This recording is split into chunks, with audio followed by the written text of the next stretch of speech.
Почитувани, добре дојдовте во новото издание на подкастот Да зборуваме за здравјето. Како што најавивме минатиот пат, продолжуваме со темата храна и исхрана. Конкретно денеска гостин имаме еден нов член во клиника Жан Митрев, кој што дојде во тимот и е нутриционист. Господја Тања Павлова, добре дојдовте. Добар ден, добро ве најдов. Од неодамна сте дел од тимот на клиника Жан Митрев. Како се првите неколку недели? Одлично, можам да кажам. Значи, јас со предизвик ја прифатив оваа позиција, затоа што навистина на нутриционистите секогаш има место да бидат околу медицинските лица. Да, зошто во една клиника е потребен нутриционист, да кажем? Од многу причини, бидејќи сепак ако тргнеме првенствено од стационираните болни, значи тие се сепак под одреден нутритивен ризик и првенствено е потребна нивна контрола, што внесуваат, колку внесуваат, видот на исхраната, конзистенцијата на храната и така натаму, со цел нивно правилно опоравување. Токму така рековме дека ќе зборуваме денеска за исхраната генерално, како стил на живот и култура на живење. Како би дефинирале што е правилна исхрана на почетокот? Правилен нутритивен внес. Меѓутоа, многу често се соочувам со прашања кои што буквално и во секојдневието некој и да ве поздрави, ќе ве праша што да консумирам. Меѓутоа, сепак нутриционизмот не е толку едноставна работа, за да се процени една единка какви нутритивни потреби има, што треба да консумира и колку треба да консумира, треба да се направи првенствено правилен нутритивен преглед. Што значи нутритивен преглед генерално практично во клиниката наша? Без да направиме еден нутритивен преглед, ние не можеме ниту да пристапиме кон изготвување на правилен план за исхрана. Правилен нутритивен преглед значи најпрво да се одреди висина, тежина, да се одредат одредени антропометриски мерења, како што се висцерални масти, процент на мускулна маса, општ процент на масти во тело, да се измери обемот на одреден клиент, па после тоа да се видат неговите енергетски, нутритивни потреби, па да се разгледа моменталниот начин на исхрана и да се пристапи кон менување на навиките или дополнување на одредени нутритивни дефицити кои што ги има и на тој начин да имаме една општа слика што него му е потребно, колку му е потребно за да може правилно телото да ја абсорбира првенствено таа храна и секако да има здравствен бенефит. Генерално од вашето досегашно искуство, како се храни нашиот народ? Дали има добри навики, дали знае што да одбери и кога да јаде?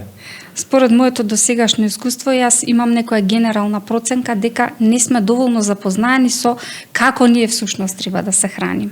Знаеме дека на нашето тело му се потребни 3 главни макронутриенти, тоа се јагле, хидрати, протеини и масти, меѓутоа генерална проценка е дека нашиот народ или општо генерално ние како балканци ќе генерализираме, да, дека неправилно ги комбинираме оброците и внесот на сите овие 3 макронутриенти. Од друга страна, па ако го видиме хормонскиот статус на еден организам, треба да се осврнеме и вообичаено знам да кажем дека ние треба да ги храниме нашите хормони за нашето тело правилно да работи. Па од тука хормоните и исхраната се многу тесно поврзани. Па би кажала дека во првиот дел од денот можеби треба да ни се застапени повеќе јаглените хидрати, па како одминува денот, ручекот и вечерата да бидат малку попротеински со повеќе минерали, односно микронутриенти. Тука би ги вброила салатите, зеленчукот, овошјето и така натаму.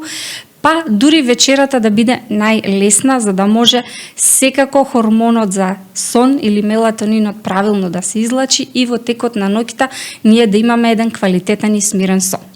Да, вие често пати знаете да кажете веќе нас во клиника внимавајте, лекот е храна, а храната треба да ви биде лек. Што значи тоа у пракса?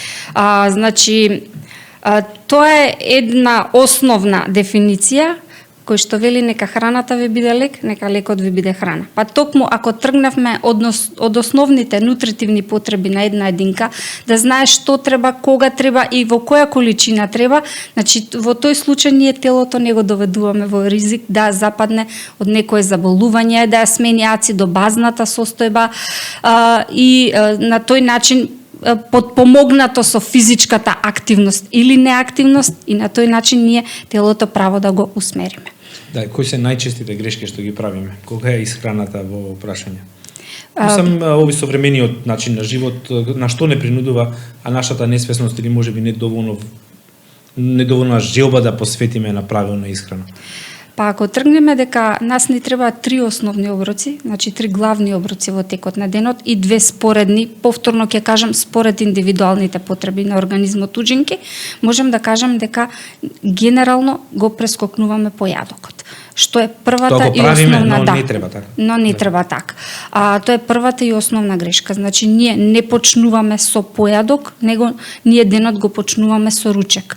Појадокот е најзначајниот дел од сите оброци, односно најзначајниот оброк во текот на денот. Можеме да изостанеме вечера, можеме да изостанеме некогаш ручек, меѓутоа секогаш велам дека појадокот треба да биде прв и основен. Зошто? Бидејќи нашето тело со будењето лачи одредени хормони, како што се инсулинот, како што е кортизолот и така натаму. И автоматски ние тука треба нутритивно да реагираме. Ако во тој дел во денот ние на нашето тело не му дадеме храна, гориво или енергија, како сакаме можеме да го дефинираме тој термин, значи ние автоматски телото сме го довеле во дефицит или сме ставиле подлога за неправилна работа на овие хормони кои што ги спомнав. После тоа, што се случува? Сме го довеле телото во фаза на прегладнување. Секое прегладнување води кон прејадување.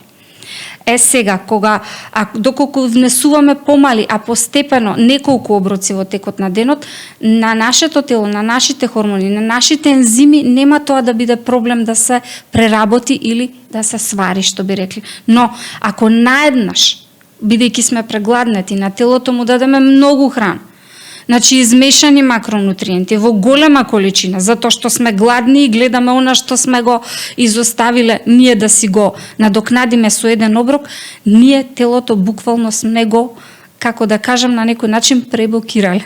И во истиот тој момент, нити нашето тело, нити нашите хормони, нити нашите ензими не можат правилно да работат. Можеби секој од нас се соочил со момент на прејадување. Како се чувствуваме после тоа?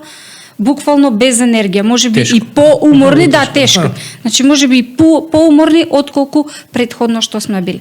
Поради тоа би се вратила и би дала уште една шапел да не се прескокнуваат оброците и секогаш за појадок да имаме време. Да, најчесто општо е мислењето дека ако не појадуваш, ќе трошиш од своите резерви, па така ќе ослабнеш и покасно ќе внесеш храна и телото ќе потроши или од сите оние масти, дали тоа е вистина или па не би се сложила. Да, од затоа и претпоставам многу луѓе од нашата околина така и размислуваат. Па токму и тоа сакав да го објаснам дека ние всушност кога го доведуваме, телото не делува така. Не делува така, кога телото го ставаме во фаза на прегладнување, после тоа се прејадуваме, дури внесуваме и поголемо количество калории од она што ни е потребно. И на тој начин го ставаме телото под ризик и да ги покачи килограмите. Сега на клеточно ниво како делуваат храната? Дали може да објасниме со внесот на таа енергија и трошење на енергијата? Тоест, да го објасниме метаболизмот, храна и енергија. Клетката е една основна единка на сите живи организми. Сега, ако ние го разгледаме нејзиниот состав, можеме да видиме дека во нејзиниот состав има и јаглехидрати, и масти, и протеини.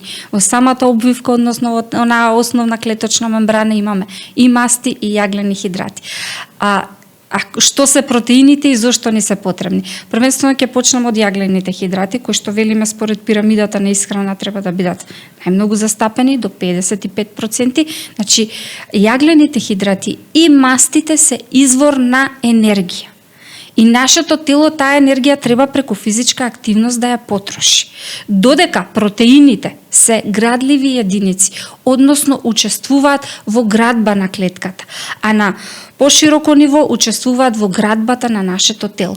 Па може да приметите одредени режими на исхрана кои што ќе ги препорачаме. Дали е со цел да се намалат килограми, велиме малку да намалиме со јаглените хидрати и мастите со цел да може нашето тело да ги искористи, а да додадеме повеќе протеини. Зошто? За да се оформи убава и квалитетна мускулна маса, која што ни е многу значајна во нашето тело. Нели на почеток уште ви кажав, кога ги мериме антропометриските показатели, уште тогаш ви напоменав дека мериме процент на мускулна маса и процент на масти. Од тука тоа ни е првиот параметар каква исхрана ние на одреден клиент треба да му препорачаме. Ако неговото тело содржи повеќе масти, велиме да се намали со консумацијата на јаглехидрати, со консумацијата на масти и да се воведе физичка активност. Бидејќи и физичката активност заедно со исхраната се еден пакет, што би рекла. И тука уште би додала и хидратацијата. Водата во ниеден случај не треба да ја заборавиме. Буквално можем да кажем, кога ме прашавте за оние навики што ги имаме секојдневно во исхраната, можем да констатирам дека ние сме народ кој што многу малку вода пие. Значи, и потребата од водата зависи од индивидуалните потреби. Значи, кога сите овие мерки ќе ги ставиме на лист хартија, ние тогаш и проценуваме на еден организам колкаво количество вода му е потребно. Водата, значи... Дали може да почувствуваме кој пие помалку вода од што треба? Или ние како единки, како може да знаеме? Мислам, кои се симптомите, претпоставувам? Кои се симптомите, веќе знаете некои како некој човек да знае дека малку вода пие? Значи, првенствено е нон-стоп дехидриран, сува е кожата. Не дај Боже може да се рефлектира врз работата на бубрезите. Значи, други некои веќе кога ќе почувствуваме ние треба да знаеме дека веќе сме дехидрирани. Веќе е доцна. Веќе е доцна, да. Ние денот треба да го започнуваме со вода. Зошто? Бидејќи во текот на ноќта, во текот на спиењето нашето тело се поти и автоматски нашето тело троши вода. Па поради тоа велиме, кога ќе се разбудиме, една чаша вода која што е одстоена на собна температура, значи да не е премногу ладна, доволна ни е за нашата циркулација да се разработи. Нашето тело е 70% составено од вода. Таа вода телото ја користи за основните физиолошки процеси, за работата на органите, меѓутоа ако ние не додаваме од надвор вода, телото го доведуваме до состојба на дехидратација. Да, убаво кажано. Ми навираат неколку прашања кога ги споменавте некакви диети. Што мислите за оние, да речеме, во последниве деценија, две, би рекол, модерни диети, кето, фастинг, па и за веганството да споменеме. Автофагијата е многу популарна изминативе година, 2-3. Вашиот став за сето ова?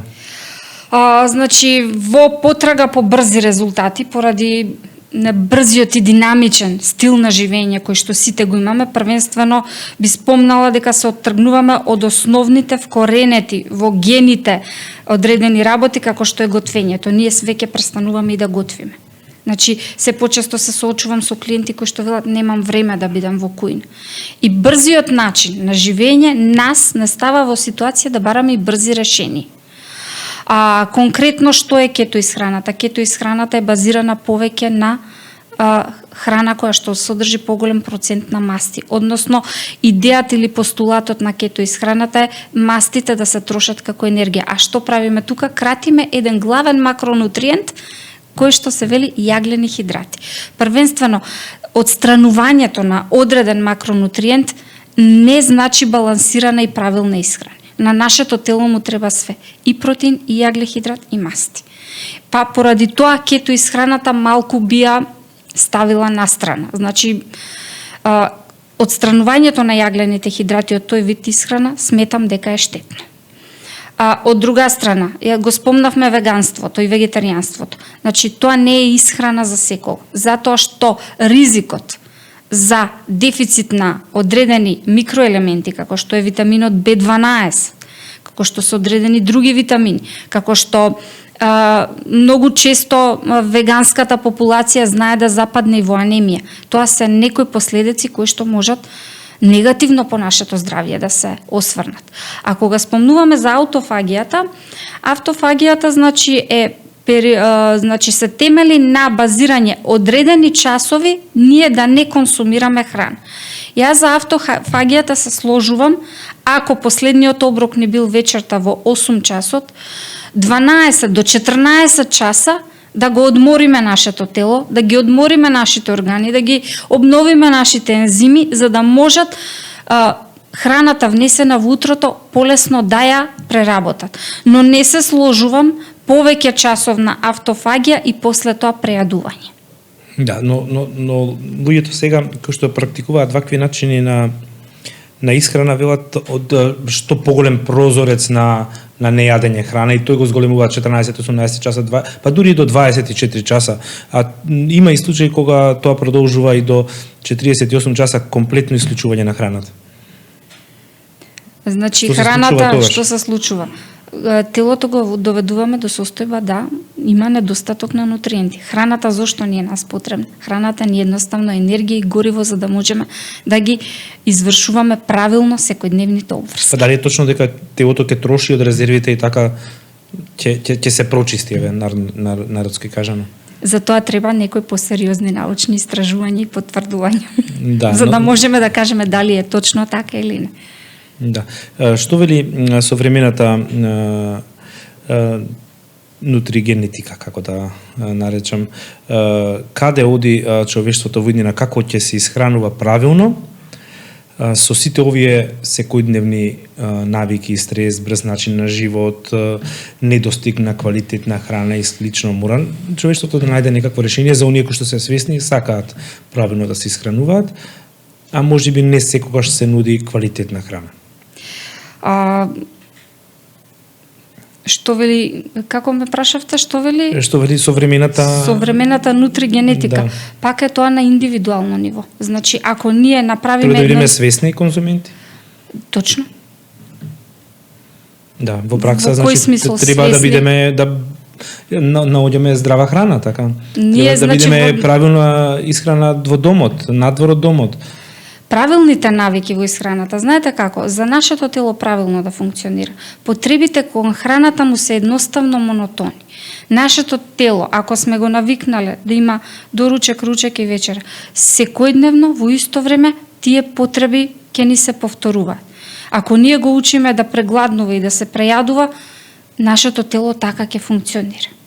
Да, и ќе го бара тој режим. И ќе го бара тој режим. Значи, кога станува збор во однос на исхраните и навиките во исхраната, нашето тело бара некоја константност, некоја умереност и некоја, што би рекле, монотонија. Значи, и да се храниме најправилно, како најправилно велиме, by the book. Значи, во одредена ситуација, доколку сме на некоја прослава, ние внесеме нешто што го немаме во секојдневната исхрана. Дали ќе се прејадеме, дали повеќе алкохол ќе консумирам, дали ќе не биде лош утре дента, ќе не биде. Затоа што телото сме го оттргнале од оној секојдневен стандарден режим кој што му е потребен. Па поради тоа, значи, какви навики ние ќе си поставиме, така нашето тело ќе функционира, таква ќе биде и нашата здравствена состојба. Убаво кажано, дали ова го нудите за пациентите како советување во клиниката, освен она што работите со пациентите кои што се хоспитализирани? Секако, значи во нашата клиника имаме веќе отворено и нутритивни прегледи, нутритивни советувања, каде што ги правиме сите мерења и каде што клиентите ќе можат да добијат индивидуални планови за исхрана, а секако тука и секторот за нутригенетика, каде што може да се со кој друг се работувате во клиниката од секторите? Од секторите со нутригенетика, значи каде што може да се направи правилно и генетско испитување, врз основа на тоа генетско испитување да се направи соодветен и правилен начин на исхрана. И така, овој месец се одбележува борба против целијакијата како проблем, болест. Нешто повеќе за ова, би рекол, модерна проблематика од здравствениот живот на населението. Некоја статистика најдов дека вели столичности, една од столичности има целијакија и се смета дека на секој 10 до 12 оболени има само еден диагностициран. Точно. Да. Што значи ова? Можеме малце повеќе за оваа проблематика, бидејќи се почеста кај населението. Значи, што е целијакијата? Целијакијата е автоимуно заболување, меѓутоа е првенствено со генетски потенцијал. Значи, генетско автоимуно заболување, каде што нашите црева се обложени со цревни ресички кои што ја абсорбираат и дробат храната, меѓутоа во состојбите на целијакија тие цревни ресички изостануваат. И автоматски заболеното лице има проблем со дигестија конкретно на производи кои што содржат глутен. Велиме дека 1% од светската популација е заболена од ова заболување, но велиме на секој 10 или 12 недиагностицирани се кои што имаат симптоми, меѓутоа не е се уште диагностицирани. Значи, диагностицирањето на целијакијата е малку потежок процес, бидејќи најточно се утврдува преку зимање биопсија од цревото, од нашите црева, за да се установи во која состојба се. Но многу често целијакијата е зацкриена со други болести, дали се на дигестивниот систем, дали се останати автоимуни заболувања, па ни на крај памет не е на докторите да ги посочат да испитаат дека можеби тоа лице заболува од целијаки. Многу често едно автоимуно заболување е придружено со друго автоимуно заболување и затоа велиме дека имаме и многу кои што не се диагностицирани. 16 мај е светскиот ден на целијакијата и што значи токму целијакијата? Значи тука немаме никаква медикаментна терапија, туку единствена терапија, кога велиме храната е лек, еве во вакви состојби, храната е навистина лек. Значи, отстранување на глутенот од исхраната и консумација на чисти производи, кои што се глутен фри декларирани, значи најчесто тие производи се обележани со клас прешкртан, значи во тој случај знаеме дека консумираме нешто што не го содржи протеинот глутен, тогаш таа единка е сигурна и безбедна дека се храни правилно. Значи, единствена терапија е доживотна, долготрајна, безглутенска исхрана. Дали тоа вие го третирате со пациентите, колку често доаѓаат кај вас со ваков проблем? Конкретно со целијакија многу малку, затоа што велиме не е секогаш правилно диагностицирана, но со други автоимуни заболувања да се третира. Значи, велиме глутенот од друга страна, тој е протеин кој што се содржи во одредени житарки. Меѓутоа, ние можеме да го најдеме насекаде, затоа што многу често крос-контаминацијата е проблем. Значи, затоа што житарките како пченица, рж, спелта и така натаму, сите тие што го содржат тој протеин, се содржат во сите видови индустрии. Дури некогаш можеме да го најдеме во шампони, во гелови за туширање, во одредени лекови, значи нус производите од овие житарки може да се користат како згуснувачи и така натаму. И заради тоа кај оваа популација ние препорачуваме чиста, декларирана, безглутенска исхрана. Овие состојби се третираат, меѓутоа припокриено со други автоимуни заболувања, на тој начин, кога ние на клиентот ќе му препорачаме безглутенска исхрана, тогаш самиот ќе рече, па мене глутенот ми правел проблем. Да. Сега тука е малку пак пошироко прашањето, можеби некогаш е само интолеранција на глутен, каде што симптомите се некаде споени, да би кажала, со тоа што во целијакија има страшни болки во стомачната празнина и грчеви. Значи, интолеранцијата и целијакијата по тоа се разликуваат. Да, споменавте декларации и слично, да. Мислам, едно прашање во овој контекст, колку може да веруваме на сите оние декларации што ги има на производите кои што ги купуваме во маркетите и слично. Дали е се доволно точно објаснето, напишано, иако е толку ситно и непрецизно? Законска обврска на секој производител е дека мора да стои од што е производот составен, како е направен и така натаму. Но знаеме дека со цел маркетиншки, нели, тој производ, секој производител сака да се добро позиционира на пазарот, неговиот производ да биде најбаран, најпродаван и така натаму. Тука не би била сигурна, значи дека тој производ е токму така направен со тие состојки и така натаму. Доколку би имале повеќе контрола и поголем инспекцијски надзор, мислам дека многу повеќе би се внимавал. Сега не зборам за странски производители, зборувам за наши производи тука. Значи, јас искрено сум се соочила со одредени производи кои што ми декларирале дека има одреден засладувач, а всушност да нема таму таков засладувач. Да е ставен обичен шеќер и така натаму. Поради тоа што ги става во ризик сите оние ризични категории кои што можеби здравствен проблем ќе развијат или имаат. Од тука јас би се навратила дека треба да се вратиме кон она што е вкоренето во нашите гени, односно да се вратиме во кујната и да си готвиме сами храна. Знам дека брзиот начин на живот нас не тера и некогаш во брзање во одредени состојби точно ќе земеме нешто што е на рафтовите, меѓутоа ајде да апелирам да е тоа многу поретко и скоро ептен во одредени ситуации, затоа што јас искрено не можам 100% да се ослонам на оние декларации кои што ги има во производите. Пример ќе кажам. Има многу голема разлика. Овошен јогурт, сега дали во тој овошен јогурт ние имаме овошје или е само арома на одредено овошје.